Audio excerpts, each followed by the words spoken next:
अपने सारे काम काज करने के बाद भगवान के कार्य करते हैं। समय मिलेगा तब पूजा करेंगे, समय मिलेगा तब कथा सुनेंगे। गोपियों ने भगवत मिलन के लिए अपने घर द्वार परिवार सब छोड़ा कि नहीं? कल हम सुन रहे थे कि जब कृष्ण की बांसुरी बजी तो जो गोपी अपना श्रृंगार कर रही है उसने श्रृंगार त्याग दिया। इसका मतलब है कि शरीर के प्रति भी अब उनका कोई आकर्षण अथवा शरीर के प्रति उनका कोई भाव नहीं रहा, अहमता शून्य हो गई। घर परिवार के लोगों में जो सेवा में लगी थी उन्होंने वो सेवा छोड़ दी, तो देह और गेह दोनों से ही उन्होंने मन हटा लिया। और भैया भगवान को वही प्राप्त कर सकता है जिसने अपना मन देह गेह से हटाकर उस परम ब्रह्म परमात्मा में लगा लिया है। जिसका मन उसी में फंसा है उसको कहां भगवान मिलेंगे? अरे भगवान को मिलने के लिए वैसी निष्ठा चाहिए कि नहीं?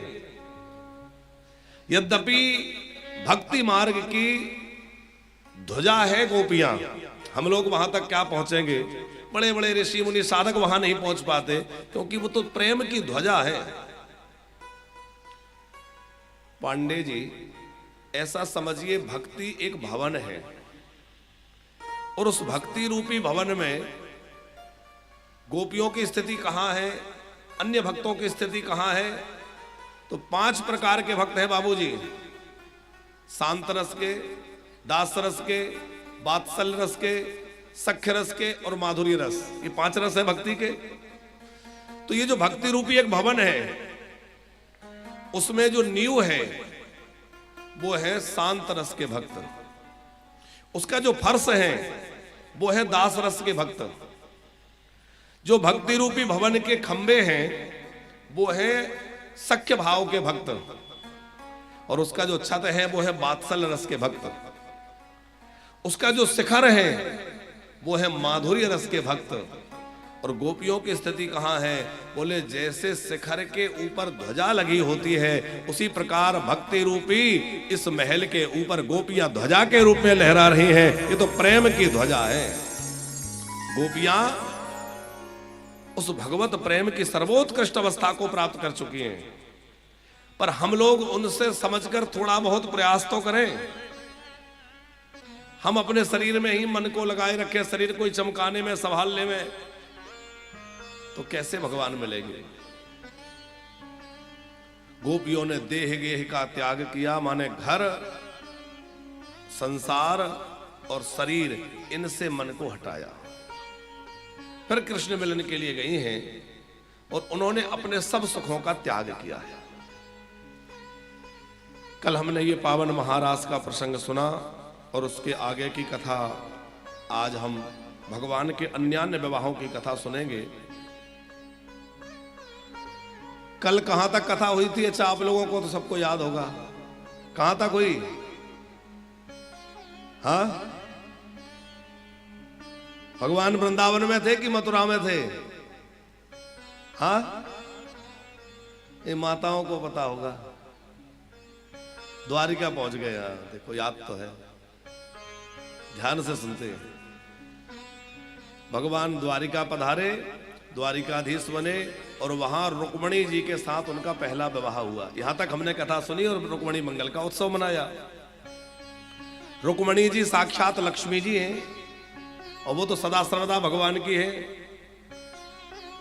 वो भीष्मक राजा के यहां बेटी बनकर के आई। उनका भाई उनका विवाह शिशुपाल से करना चाहता है।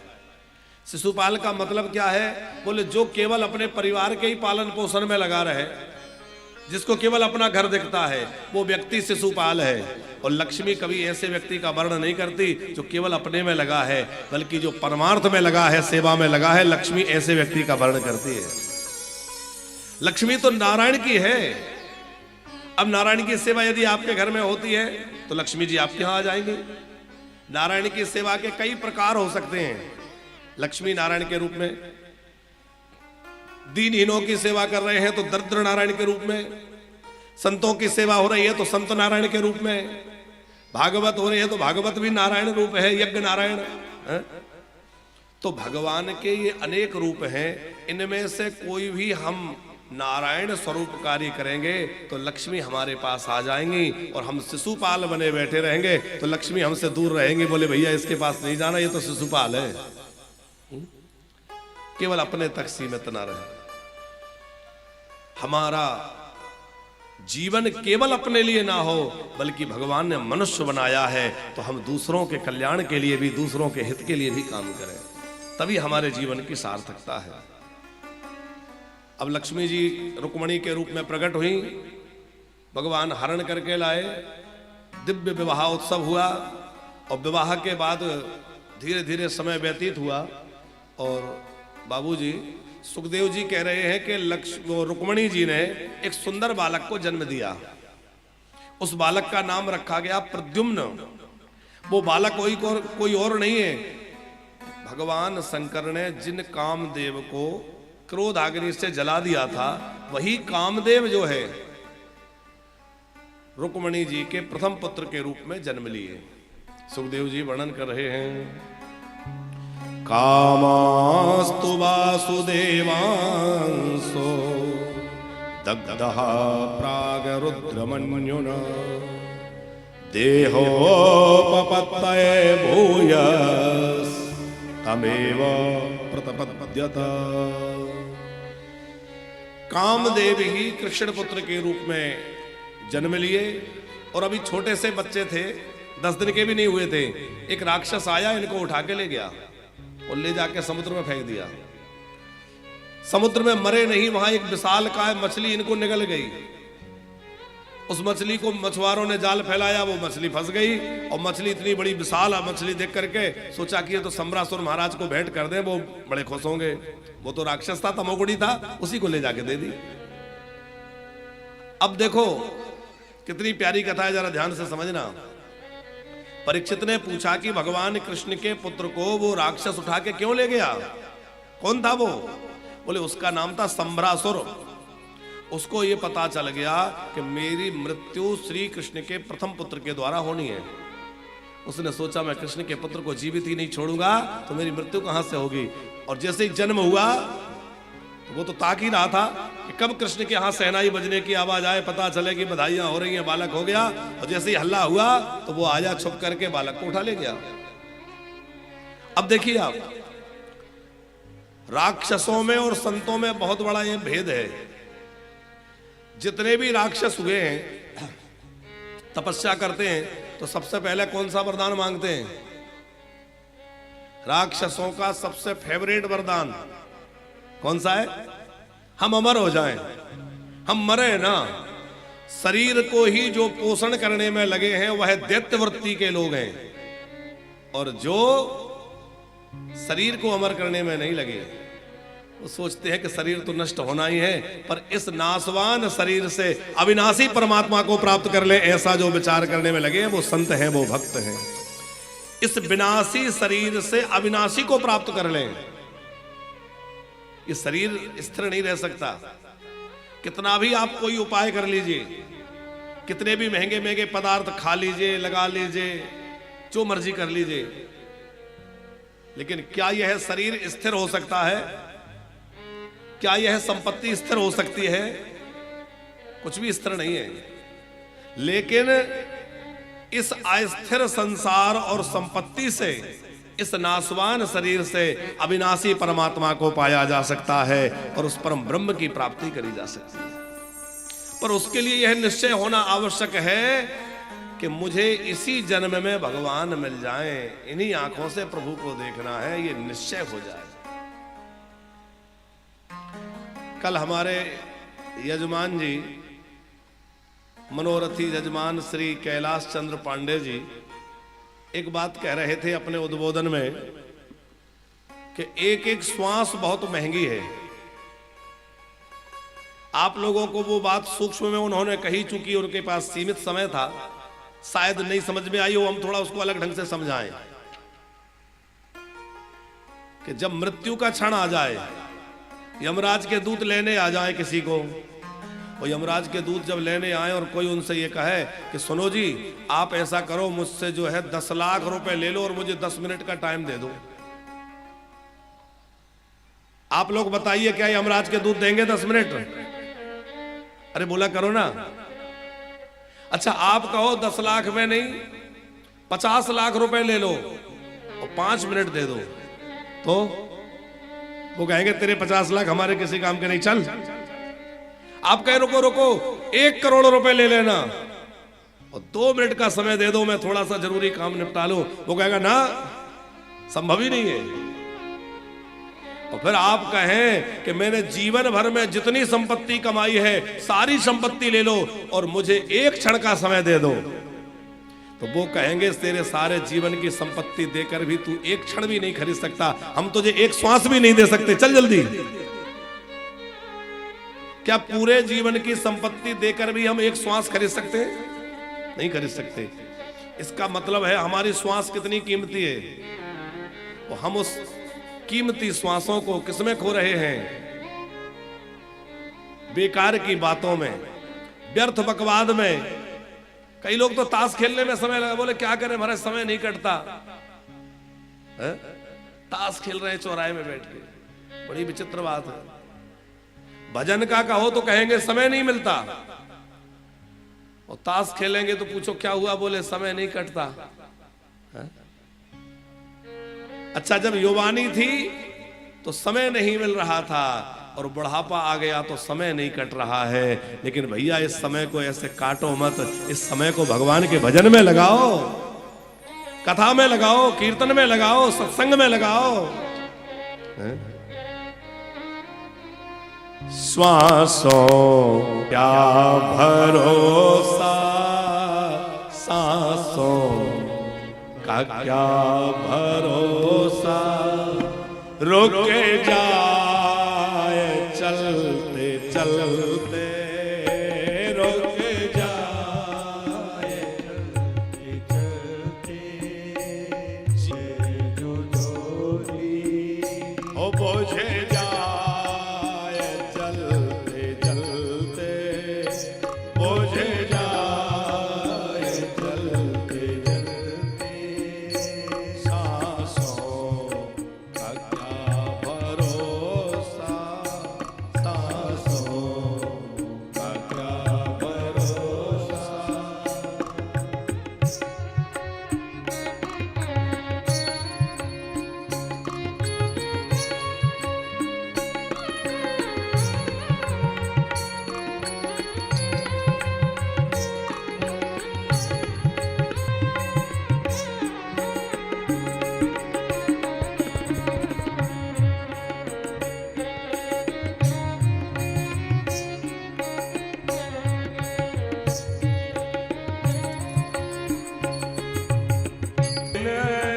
की है जवानी, दो दिन की है जवानी, दो दिन की है जवानी, हो जीवन है 4 दिन का, 2 दिन की है जवानी, 2 दिन की है जवानी, 2 दिन की है जवानी। जब आएगा बुढ़ापा, जब आएगा बुढ़ापा, थक जाए चलते चलते, सांसों का क्या भरोसा, श्वासों का क्या भरोसा, रुक जाए चलते चलते, ओ जीवन की है जो ज्योति, जीवन की है जो ज्योति, बुझ जाए चलते चलते, श्वासों श्वासों का क्या भरोसा। अच्छा देखिए, संसार में 2 प्रकार के लोग हैं पांडे जी। एक है दासरथी प्रकृति के, एक है दशाननी प्रकृति के। दासरथी और दशाननी में क्या अंतर है? आनन हो, सिर 10 हो। हम लोगों की कितनी इंद्रियां हैं? 10 इंद्रियां हैं। जिसने अपनी 10 इंद्रियों को आनन बना लिया है भोग भोगने के लिए, आनन माने मुंह, 10 इंद्रियों से जो भोग भोगने में लगा हुआ है वह दशानन है। और जिसने अपनी 10 इंद्रियों को रथ बना करके और भगवान की ओर यात्रा शुरू कर दी है वो दशरथ है, जो अपनी 10। महाराज दशरथ अपनी 10 इंद्रियों को रथ बनाकर भगवान की ओर बढ़ रहे हैं और दशानन 10 इंद्रियों से भोग भोगने में लगा हुआ है। इसलिए हुआ कि नहीं,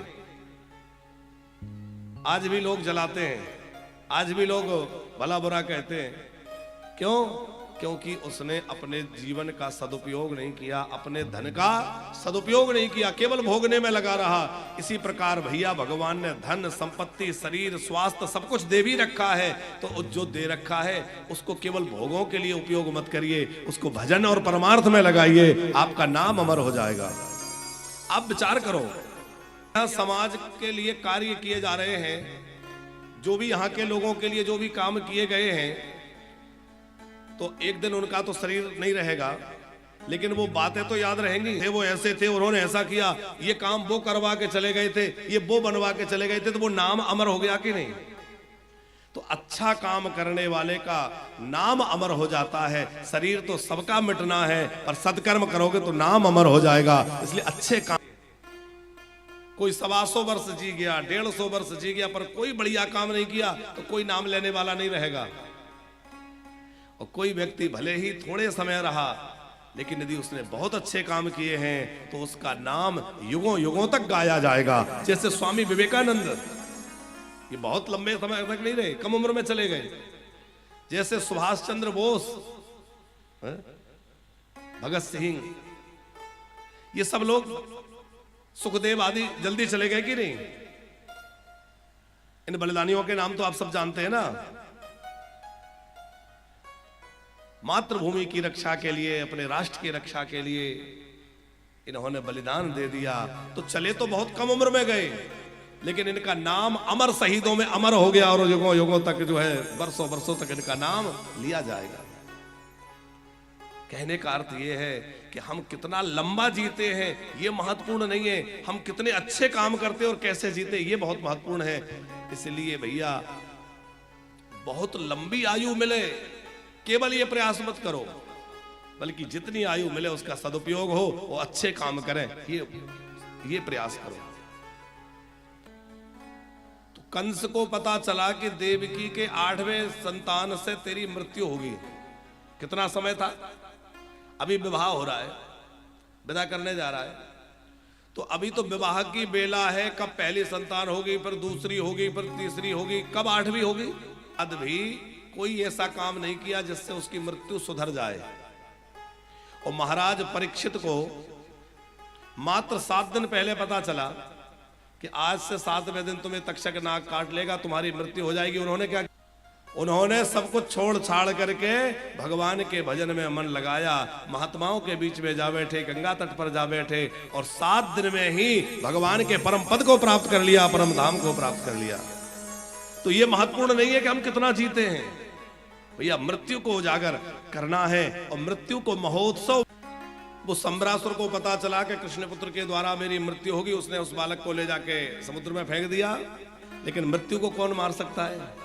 वो मछली के पेट में गया, मछली सम्रासुर के यहाँ पहुंचाई गई, और उस मछली के पेट में से जब बालक का पालन कर रही थी, नारद जी पधारे। और नारद जी ने उस देवी से कहा, देवी जी जानती हो ये बालक कौन है? बोले नहीं। बोले ये तुम्हारे पति देव हैं। वो देवी पहचान नहीं पा रही थी कौन है वो देवी। वो है कामदेव की पत्नी रति, अपने पति कामदेव की प्रतीक्षा में यहाँ बैठी हुई है। और जब उसे पता चला कि मेरे पतिदेव इस रूप में कृष्णपुत्र के रूप में आए हैं, बड़ी प्रसन्न हो गई, आनंद विभोर हो गई। आप देखो सतियों की कैसी कहानियां हैं। आपने सती सावित्री की कथा तो सुनी होगी, अनुसुईया की कथा, लेकिन ये भी कितनी महान सती हुई कितने युग बीत गए, इतने युगों तक वह अपने पति की प्रतीक्षा करती रही, और ऐसे वैसे प्रतीक्षा नहीं करती रही। कैसे करी? ऐसे प्रतीक्षा करी कि वह संबरासुर के में मिलेंगे। बोले यदि मुझे पति की प्रतीक्षा के लिए चौका बर्तन करना पड़े तो यहां कर लूंगी। कितनी बड़ी सती है वो। सुखदेव जी कह रहे हैं कि साचा काम स्वई पत्नी रतिर्नाम यशस्वनी, वह परम यशस्वनी हो गई। क्यों? बोले उसने पति के लिए क्या प्रतीक्षा करी। पत्युर्निरदग्ध देहस् देहात् पतिं प्रतीक्षति। धन्य है ये हमारे भारत की सभ्यता है, ये भारत की नारियों की महानता है। नारद जी से जब अपने पति के विषय में जाना, प्रसन्न हो गई। अब वो बालक धीरे धीरे बड़ा हुआ, वो एक दूसरे को पहचान गए, दोनों में जयमाल हुई, और जयमाल होने के बाद संबरासुर को युद्ध के लिए प्रद्युम्न जी ने ललकारा। युद्ध हुआ, संबरासुर को समाप्त कर दिया। आकाश मार्ग से द्वारिका पधारे। द्वारिका में आकर के सबने जब जाना कि ये तो हमारे प्रद्युम्न जी हैं, तो बड़े प्रसन्न हुए और वहां खूब उत्सव मनाया गया। द्वारिकाधीश भगवान बड़े प्रसन्न। वो तो सब जानते सर्वांतर्यामी है, पर लीला कर रहे हैं। आगे बड़ी सुंदर कथा है भगवान के अन्य विवाहों की। कितने विवाह हो गए अभी? अभी तो एक ही हुआ, होना कितने? 16,108 विवाह हैं, तो 107 और रह गए। 16,107 तो जल्दी जल्दी करने पड़ेंगे अब। तो अन्य विवाहों का प्रसंग सुनाते हुए सुखदेव जी कह रहे हैं, आसात सत्राजिता सूर्यो भक्तस्य परम सखा प्रीतस्मै मणिं प्रादात् सूर्यस्तुष्टास्य मन्तकम्। यादवों में वहां द्वारिका में सत्राजित नाम के एक यादव रहते थे, जो बड़े भगवत भक्त थे और सूर्य नारायण के उपासक थे। बहुत ध्यान से सुनना, ये बड़ी अच्छी कथा है। और सूर्य भगवान की बड़ी उपासना करते थे। सूर्य भगवान प्रसन्न हो गए और इनको उपहार के रूप में पड़ेगा, अतिवृष्टि नहीं होगी, अनावृष्टि नहीं होगी। 8 भार सोना प्रतिदिन वो मणि प्रकट करती थी। अब ऐसी विचित्र मणि को प्राप्त करके वो तो बड़ा गदगद हो गया। और मणि को जब गले में पहना तो उसकी चमक इतनी अद्भुत थी, तो हो सकता है कोई चोर उचक्का आ जाए, है? होता है कि नहीं? कभी पता चल जाए घर में इतना माल रखा है, कुछ भी हो सकता है। तो लोगों ने कहा कि इस मणि को आप जो है भगवान द्वारिका नाथ के खजाने में रखवा दो।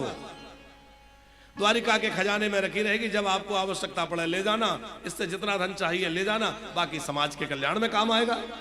बात बहुत बढ़िया थी, लेकिन सत्राजित को मन में लगा, देखो तपस्या हमने करी, प्राप्त हमने करी, नियत इनकी डोल रही है। कुछ भी कहा सुना तो नहीं, चुपचाप अपनी मणि को लेके घर आ गया। अब द्वारिकाधीश ने तो कुछ कहा नहीं, उन्हें क्या करना है किसी मणि से। और ला करके उसने अपने घर में मणि रखी, मंदिर में पूजा करने लगा।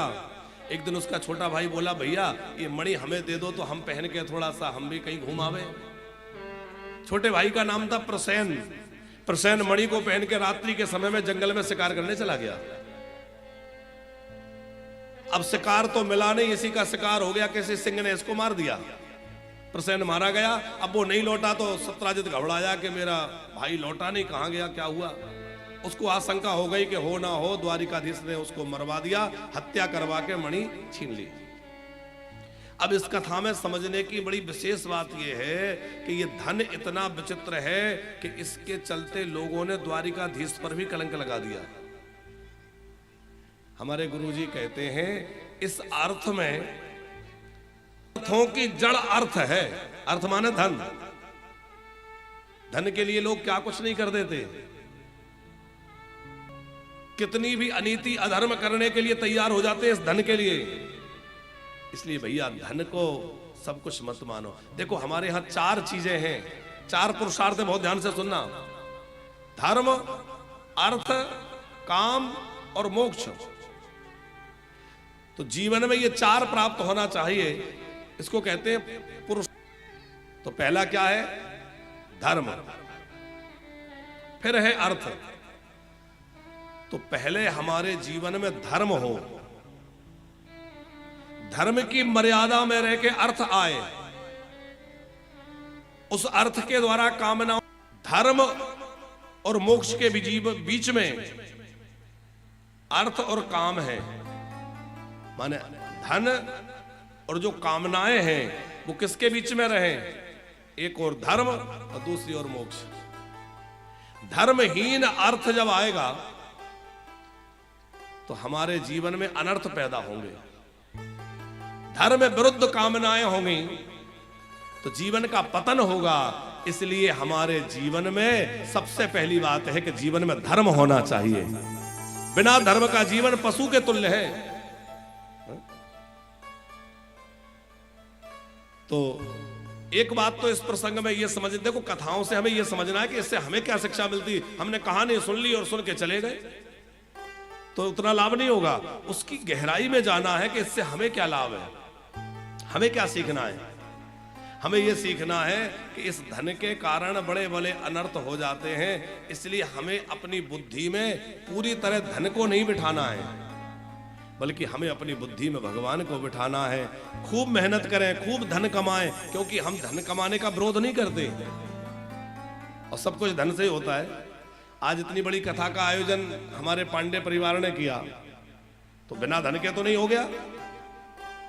इतना बड़ा पंडाल सजाया, इतनी व्यवस्थाएं की, हम लोगों को वृंदावन से आमंत्रित किया, चैनल के ऊपर लाइव टेलीकास्ट चल रहा है, तमाम कैमरे लगे हैं, ये लगा है, वो लगा है। तो ये सारी जो व्यवस्थाएं हैं ये धन से ही हो रही है। लेकिन धन से क्या हो रहा है? धर्म, सत्कर्म। तो धन होना बुरी बात नहीं है, धन कमाना बुरी बात नहीं है, धन की इच्छा होना भी बुरी बात नहीं है, लेकिन केवल धर्म छोड़कर और सब कुछ छोड़कर केवल धन के पीछे भाग जाना गलत बात है। केवल धन के पीछे पड़े रहना, धर्म को त्याग देना, सत्य को त्याग देना और केवल हम पैसे के पीछे भागते रहें, ये ठीक नहीं है। बात समझ में आ रही? केवल पैसे के पीछे नहीं भागना है, हम धर्म का विचार करें, सही क्या है गलत क्या है इसका विचार करें, क्या करना है क्या नहीं करना है इसका विवेक रखें और खूब धन कमाइए, कौन मना करता है? और दूसरी बात यह है कि सत्राजित को बड़े बूढ़ों ने समझाया कि देखो ये मणि यहां रखवा दो। बड़े बूढ़ों की बात नहीं मानी और जहां बुजुर्गों की बातों का आदर नहीं होता, पांडे जी, बुजुर्गों की बात का जिस घर में सम्मान नहीं होता, नहीं मानी जाती, उस घर में देवता भी प्रसन्नचित होकर नहीं रहते, रिद्धि सिद्धि वहां से चली जाती है। ध्यान रखिएगा, जिन घरों में बुजुर्गों के आंसू टपकते हैं उन घरों से रिद्धि सिद्धि समृद्धि शांति स्वास्थ्य सब चला जाता है। धीरे धीरे प्रणाम करके सब चले जाते हैं। बोले भैया जहां बुजुर्गों का आदर नहीं, बड़ों का सत्कार नहीं, हम वहां रह के क्या करेंगे? और जिन घरों में बड़ों का आदर होता है, माता पिता की सेवा होती है, बुजुर्गों का सम्मान होता है और प्रसन्न होकर बुजुर्ग विराजते हैं, वहां रिद्धि सिद्धि समृद्धि अपने आप आने लग जाती है। आज हर आदमी परेशान है, महाराज जी कोई उपाय बताइए, कोई टोटका बताइए, कोई प्रयोग बताइए जिससे घर में खूब लक्ष्मी आए, ये हो जाए वो हो जाए, सब लोग परेशान हैं। हम आपको कह रहे हैं कि भैया सबसे अच्छा उपाय, सबसे बढ़िया टोटका प्रयोग आप जो कहो वो ये है कि अपने घर के बड़ों का खूब स्वागत सम्मान करिए, उनकी खूब सेवा करिए, भगवान की कृपा से अपने आप घर में रिद्धि सिद्धि आ जाएगी। आप बड़ों के पैर दबा के तो देखिए, आप बड़ों को अरे पैर मत दबाओ, कम से कम उनसे मीठी बातें तो कर लो। पर आज तो हालत यह है कि बात करने को भी लोगों को फुर्सत नहीं है, मन नहीं है। और आप ध्यान दीजिएगा, हम बार बार कथाओं में कहते हैं कि हमारे घरों के बुजुर्ग हमारी रोटी के भूखे नहीं है, वो हमारी वाणी के भूखे हैं। भैया दो बोल उनसे बोल लो, उसी में वो तृप्त हो जाते हैं। वो आपके पैसे के लालची नहीं है, उन्हें क्या, उन्हें तो सब कुछ आपको समर्पित कर दिया। उन्हें आपका धन नहीं चाहिए, उन्हें आपका प्रेम चाहिए। होली हो, दिवाली हो, रक्षाबंधन हो, दशहरा हो, कोई भी त्योहार हो, कब सार्थक है? जब आप पहले अपने बड़ों का आशीर्वाद लें और बड़ों से जाकर के प्रणाम करें, उनका आशीर्वाद लें, तो आपका वो त्योहार सफल है। हमारे राम जी बड़ों का कितना आदर करते हैं। राम सुमंत ही आवत देखा, आदर कीन पिता सम लेखा। और रावण की यहां स्थिति क्या है? खास नाना जी को धक्के मार के निकलवा दिया सभा से, भागो यहां से। तो जिनके घरों में बुजुर्गों का अपमान होता है उनकी दशा रावण जैसी होती है, और जिनके घरों में बुजुर्गों का सम्मान होता है उनके घर की दशा राम राज्य जैसी होती है, राम जी जैसी हालत है। उनका यश बढ़ता है। अभिवादनशीलस्य, अभिवादनशील व्यक्ति के लिए 4 चीजें प्राप्त होती हैं। क्या क्या? आयुर्विद्या यशो बलम। और आप लोगों के काम की बात कि बुजुर्गों के पास होश है और युवाओं के पास जोश है। युवाओं का जोश और बुजुर्गों का होश दोनों मिल जाए तो समाज में क्रांति आ जाए साहब, समाज में बहुत कुछ बदलाव आ जाए। तीसरी चौथी की कोई कक्षा में एक कहानी थी, आप लोगों ने भी पढ़ी होगी, कि एक अंधा था, एक लंगड़ा था। गांव में आग लगी तो सब लोग भाग गए, ये दोनों जलने के लिए मजबूर थे, क्योंकि अंधा बेचारा देख नहीं पा रहा है कि अग्नि किधर लगी है, जिधर आगी है उधर ही भाग रहा है, और लंगड़े को दिख तो सब रहा है लेकिन बेचारा भाग नहीं सकता। तो अंधे ने लंगड़े से कहा कि देख, ऐसा है कि मैं देख नहीं पा रहा हूं, भाग तो सकता हूं, तो पैर मेरे बढ़िया हैं और आंख तुम्हारी बढ़िया है, तो तुम मेरे कंधे पे बैठ जाओ और मुझे रास्ता दिखाते रहना। और लंगड़ा व्यक्ति उस अंधे के कंधे पर बैठ गया, रास्ता दिखाता गया, और दोनों आग से बच गए और बाहर निकल गए। ये कौन है? लंगड़ा बुढ़ापा और अंधी जवानी। संसार में चारों ओर विषय विकारों की आग लगी हुई है, और यदि ये दोनों चीजें मिल जाएं कि हम अपने बुजुर्गों को, अब जो बेचारे ज्यादा चल नहीं सकते, कुछ नहीं कर सकते, पर उनके पास अनुभव की आंख है, और जवानी तो अंधी होती है, तो अंधी जवानी वाले जो लोग हैं वह उन बुजुर्गों के अनुभव की आंख को साथ लेकर और उनको अपने ऊपर सवार करके और उनके अनुसार चलने लग जाएं तो साहब वो संसार की अग्नि से बच जाएंगे और एक नई क्रांति समाज में आ जाएगी। अब एक हंसने की और बढ़िया समझने की एक बात सुनाए। बाबूजी, एक गांव में बारात आनी थी, तो लड़की के पिताजी ने कह दिया कि भाई बारात में कोई भी बुजुर्ग नहीं आएगा, बुढ़े लोगों का काम नहीं है। बोले ठीक है, नहीं आएगा। तो सब नवयुवक बारात लेके चलने लगे, और वो लड़के के जो फूफाजी हैं बोले नहीं हम तो चलेंगे। बोले नहीं नहीं, मना किया है, कोई भी बुजुर्ग नहीं जाएगा, बुढ़े लोगों के लिए पूरी तरह मना है। वो बोले हम छुप के चलेंगे, चाहे जैसे चलेंगे पर चलेंगे। तो उनको गाड़ी की डग्गी में जैसे तैसे छुपा लिया, लेके बारात गए। बारात पहले के समय में गांव के बाहर बगीचों में रुक जाती थी। बारात कहीं बगीचे में ठहरी हुई थी, और वो लड़की के पिता ने एक और शर्त रख दी। बोले बारात तब लगेगी जब गांव के पास में जो नदी है उसका पानी की जगह पर दूध बहा दो। नदी में दूध बहा दोगे तो बारात लगेगी, नहीं तो बारात नहीं लगेगी।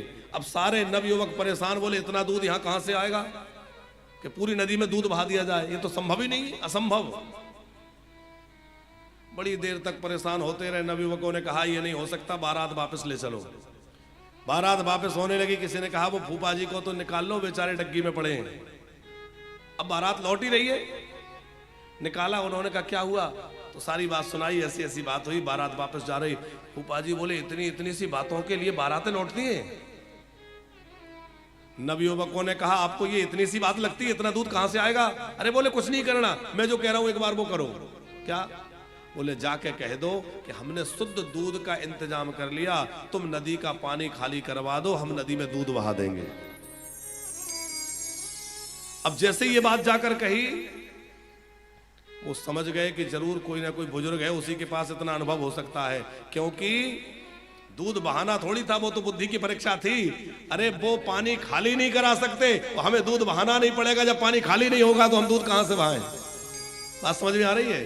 तुम पहले पानी खाली कराओ। अब नदी का पानी खाली कराना कोई साधारण बात है? प्रेम से विवाह हुआ, तो ये कहानी सुनाने का अर्थ क्या है? इसका सुनाने का मतलब ये है कि भैया बड़ों का सम्मान करोगे तो उनसे बहुत कुछ सीखने को मिलेगा, बहुत कुछ बातें उनके अनुभव की आपको सुन। यदि सत्राजित ने अपने बड़ों की बात मानी होती तो ये विडंबना जीवन में ना आती। लेकिन क्या हुआ? प्रसेन मारा गया। अब वो प्रसेन नहीं आया तो सब जगह चर्चा होने लगी कि द्वारिकाधीश ने ऐसा किया होगा। भगवान मणि की खोज में गए, वहां जामवंत जी की बेटी मणि से खेल रही थी। द्वारिकाधीश अकेले गुफा में गए। 28 दिनों तक जामवंत जी से युद्ध हुआ और जामवंत जी पहचान गए ये तो मेरे राम जी हैं, कृष्ण बन के आए हैं। फिर श्री कृष्ण के साथ अपनी बेटी जाम्बवती का विवाह किया। मणि लेकर भगवान द्वारिका पधारे और मणि की वास्तविकता पता चलने से सत्राजित बहुत लज्जित था। तो सोचा कि भगवान को अपना दामाद बना लूं, द्वारिकाधीश दामाद बन जाएंगे तो लोग मुझे गालियां नहीं देंगे। तो भगवान को अपना दामाद बनाने के लिए प्रार्थना की, प्रभु ने स्वीकार कर लिया। सत्राजित ने अपनी बेटी सत्यभामा का विवाह भगवान द्वारिका नाथ से कर दिया और भगवान के 3 विवाह हो गए। कौन कौन से? रुक्मणी जी से हो गया, फिर जामवंत जी की बेटी जाम्बवती से हो गया और फिर सत्राजित की बेटी सत्यभामा जी से 3 विवाह हो गए। तो भगवान से अपना संबंध उन्होंने जोड़ लिया।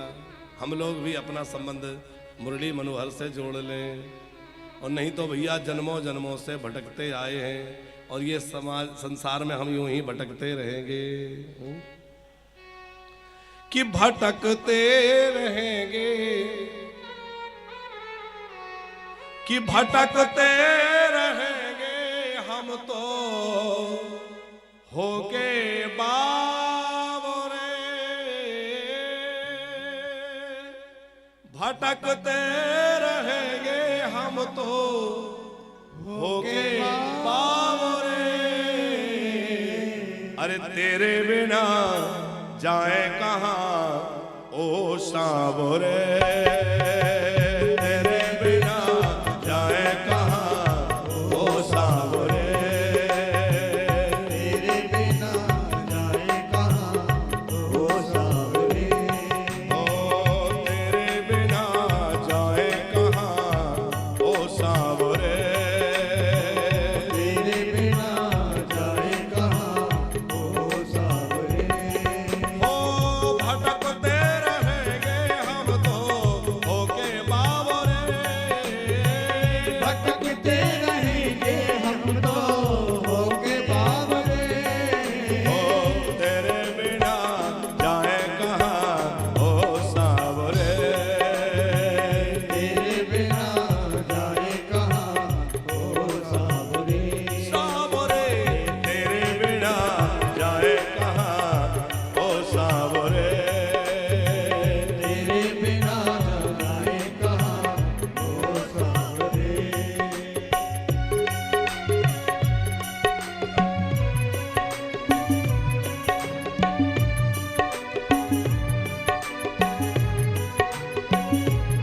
जय हो बोल कृष्ण कन्हैया लाल की।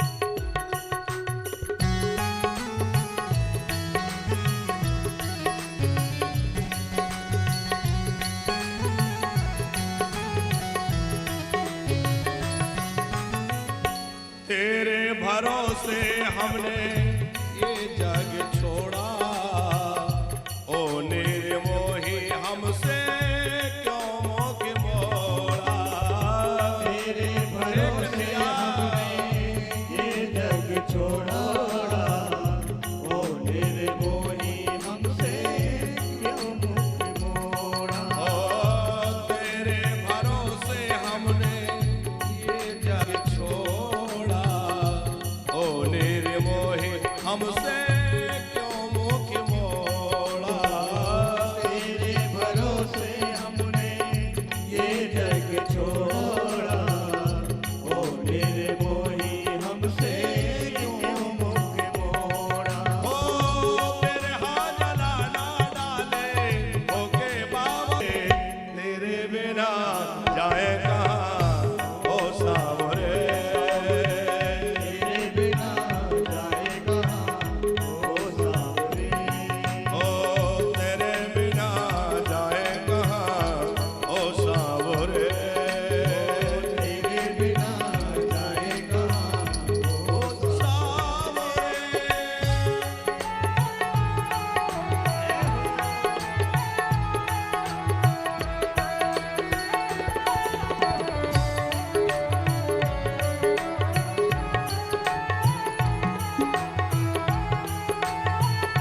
तुमने बुलाया हमें बंसी बजा के, हम चले आए कितने सपने सजा के। तुमने बुलाया हमें बंसी बजा के, सपने सजा के। तुमने बुलाया हमें बंसी बजा के, हम चले आए कितने सपने सजा के। तुमने बुलाए सपने सजा के। ओ नटे खट कन्हैया ऐसे मतो भाग रे, नटे खट कन्हैया रे, तेरे बिना जाए कहाँ ओ सावरे। तेरे बिना जाए कहाँ ओ सावरे। ये जो भाव है पांडे जी, निम्बार्क पीठाधीश्वर परम पूज्य श्री जी महाराज जी का ये भाव है। और क्या कहना प्रभु जी, क्या उन्होंने अपने हृदय की वेदना प्रभु से पुकार लगाते हुए कहा है, हो तेरे बिना जाए कहाँ ओ सावरे। तेरे बिना जाए कहाँ ओ सावरे।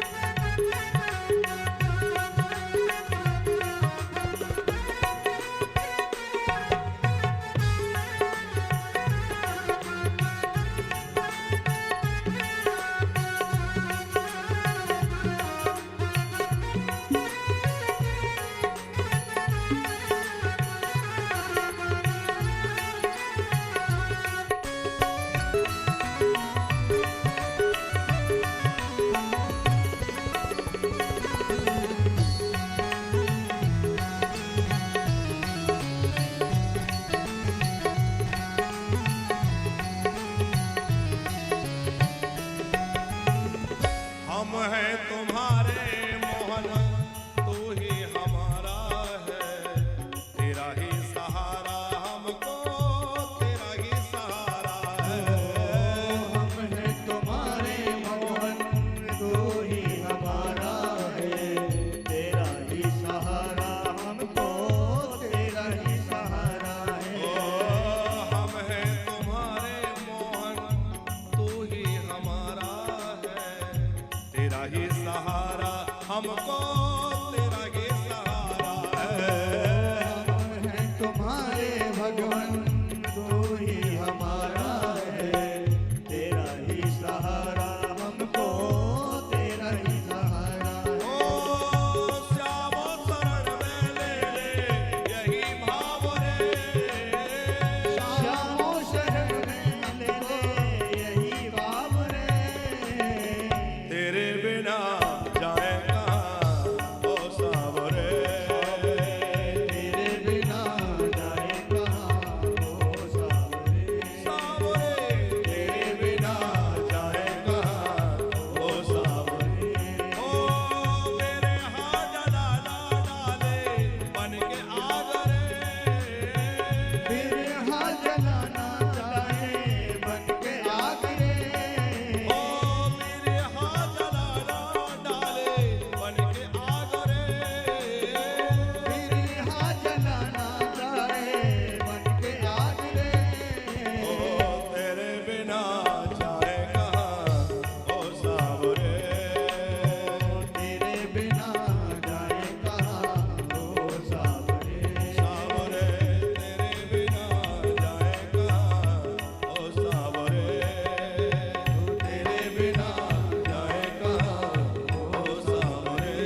से यही प्रार्थना करो, भगवान हम तेरे बिना कहां जाएं, हम तो तुम्हारे हैं।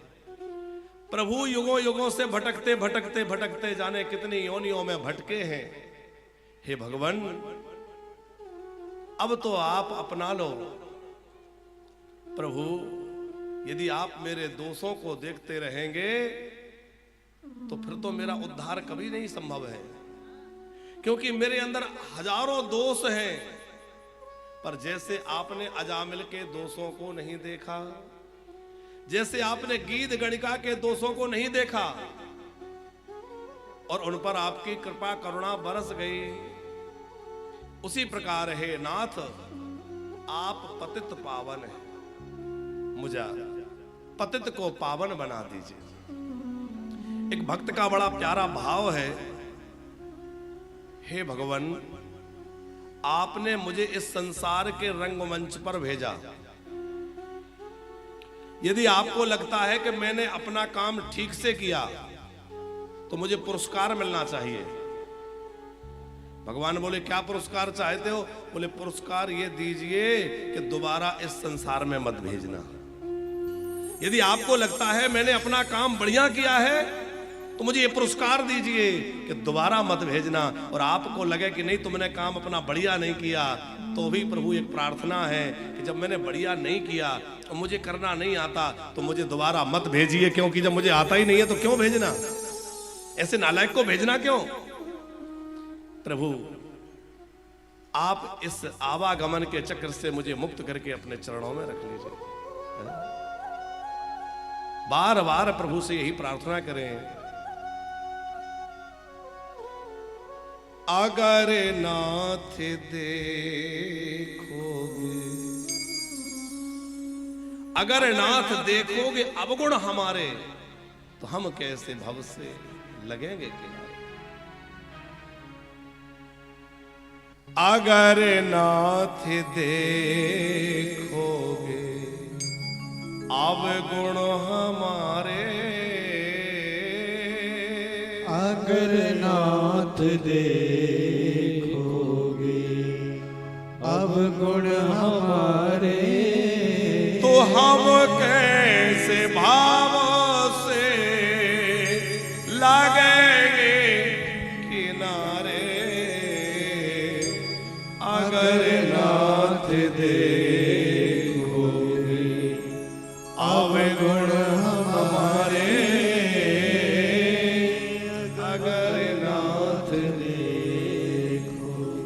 कि पतितों को पावन कर दे कृपा निधि, पतितों को पावन कर दे कृपा निधि। हो पतितों को पावन कर दे कृपा निधि, पतितों को पावन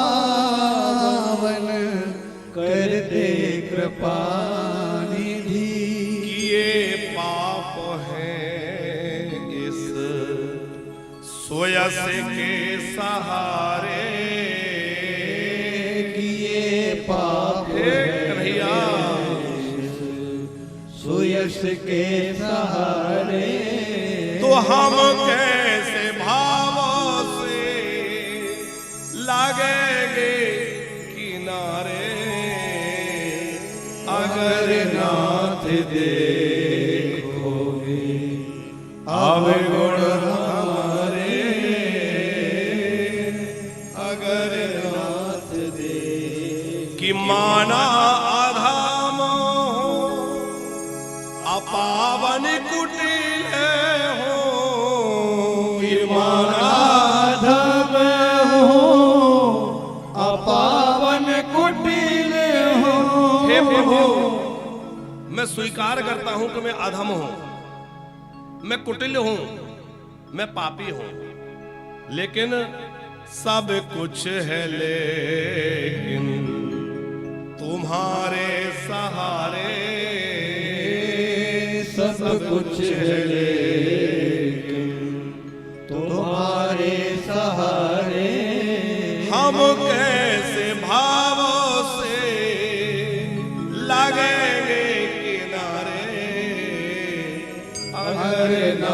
देखो हागरनाथ प्रभु मेरे अवगुणों को मत देखिए। बार बार यही प्रार्थना सत्यराजित ने करी, प्रभु मैंने बड़ा अपराध किया, जो आपसे बैर ठान लिया, आपको मैंने दोष लगाया, आपके ऊपर कलंक लगाया, मुझे क्षमा कर दीजिए।